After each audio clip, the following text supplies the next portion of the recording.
मेरे प्यारे प्यारे इस्लामिक भाइयों बहनों, अस्सलामु अलैकुम वरहमतुल्लाहि वबरकातुहू। मैं हूं अज़ीम शान मलिक और आप देख रहे हैं अपना प्यारा चैनल लाइव वजीफ। दोस्तों, आज की इस वीडियो में हम लोग बात करने वाले हैं कि हिचकी आना कैसा होता है।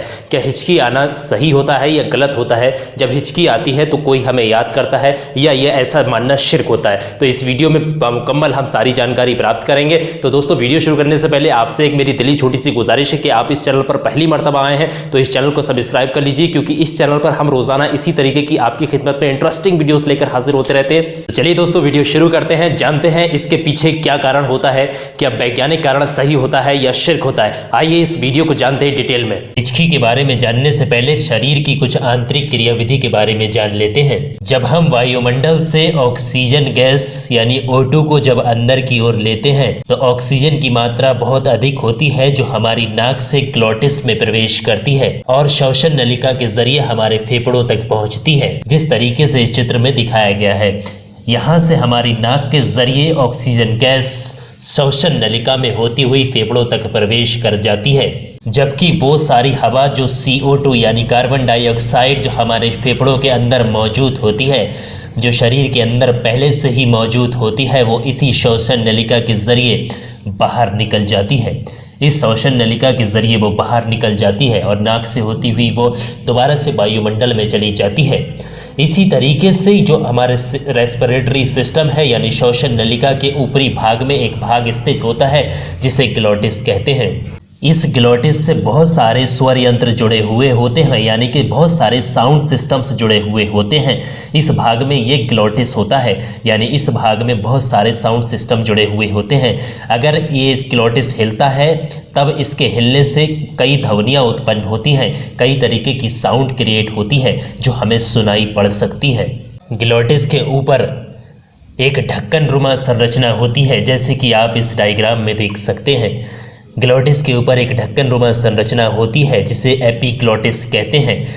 इस एपिग्लोटिस का काम यह होता है कि जब हम श्वसन करते हैं, सांस लेते हैं, तब ये ढक्कन खुल जाता है और यह आसानी से श्वसन होकर के सांस फेफड़ों तक पहुंच जाती है।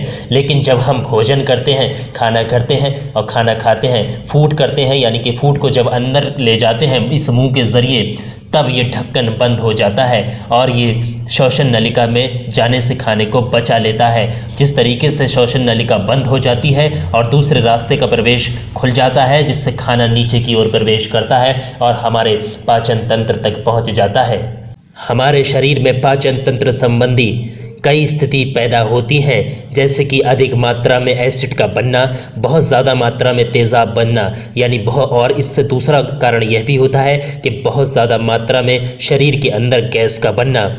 शरीर की आंतरिक संरचना में एक बहुत ही बड़ा भाग होता है जो निचले सतह पर स्थित होता है, जिसको हम डायफ्राम कहते हैं। डायफ्राम अचानक से सिकुड़ जाता है और नीचे की ओर चला जाता है। जब डायफ्राम सिकुड़कर नीचे की ओर चला जाता है, जिससे हवा का दबाव अंदर की तुलना में बाहर अधिक हो जाता है, यानी कि जो अंदर दबाव वायु का दबाव होता है, गैस का दबाव होता है, वो कम हो जाता है और बाहर जो होता है एटमॉस्फेयर में, वो जो वायु है, ऑक्सीजन है या गैस जो भी है बाहर एटमॉस्फेयर में प्रेजेंट है, उसका दबाव ज़्यादा हो जाता है। जब अंदर की अपेक्षा बाहर गैस का दबाव ज़्यादा हो जाता है, तब अचानक से और तेज़ी के साथ गैस शरीर के अंदर श्वसन नलिका के जरिए प्रवेश करती है और प्रवेश करने के बाद ग्लोटिस पर बहुत ज़ोर से दबाव डालती है।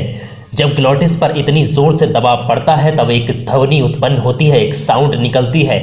वो साउंड होती है हिक, यानी कि हिक की साउंड जब आती है, इस साउंड को ही हम हिचकी कहते हैं। ठीक है, जो ग्लोटिस पर तेज़ दबाव पड़ता है जिसकी वजह से एक ज़ोर से आवाज़ आती है जिसे हिक कहा जाता है। तो आम और साधारण भाषा में हम सब लोग इसे हिचकी कहते हैं। हिचकी हमारे शरीर के कई रोगों को दूर करती है। जो हमारे शरीर पे चल रही गतिविधियों में जो भी दिक्कत आती है उनको दूर करने का काम करती है, जिससे कि हमारी सांस सामान्य रूप से चलती रहे, यानी जो श्वसन क्रिया है वो सामान्य रूप से चलती रहे। हिचकी कुछ मिनटों कुछ देर तक आ सकती है। अगर हिचकी कुछ मिनटों और कुछ देर से भी ज़्यादा देर तक आती रहे तो डॉक्टर से परामर्श लेना बहुत ज़रूरी होता है, डॉक्टर से कांटेक्ट करना बहुत ज़रूरी होता है।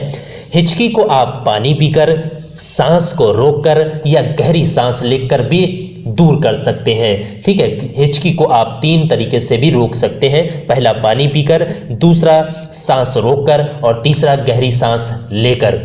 तो दोस्तों, किसी भी धर्म और समुदाय में हिचकी का कोई संबंध नहीं होता है। इसके पीछे सिर्फ और सिर्फ एक वैज्ञानिक तर्क होता है जो हमने आपको इस वीडियो में मुकम्मल तौर पर बता दिया है। तो दोस्तों, उम्मीद करते हैं कि आप लोगों को वीडियो पसंद आई होगी, वीडियो समझ में आ गई होगी। अब आप शिर्क नहीं करेंगे, हिचकी का मतलब किसी धर्म, समुदाय या किसी को याद करने से नहीं जोड़ेंगे। तो उम्मीद करते हैं दोस्तों वीडियो पसंद आई होगी। वीडियो पसंद आई हो तो इस वीडियो को अपने दिल से लाइक कर देना और कुछ करीबी दोस्तों, रिश्तेदारों में ज़रूर शेयर कर देना, ताकि जिन लोगों के जहन के अंदर अभी भी शिर्क है वो शिर्क दूर हो जाए। और शिर्क दूर करना अल्लाह तबारक व तआला इसके बदले में, और शिर्क दूर करना एक बहुत बड़ा सवाब होता है और सवाब का काम करना हमारे लिए सुन्नत है। तो दोस्तों, हम सबको सुन्नत अदा करना चाहिए और ज़्यादा से ज़्यादा सवाब कमाना चाहिए। तो दोस्तों, फिलहाल के लिए इस वीडियो में इतना ही। मिलते हैं एक नई वीडियो के साथ। मैं हूं अज़ीम शान मलिक। जब तक के लिए अल्लाह हाफिज़।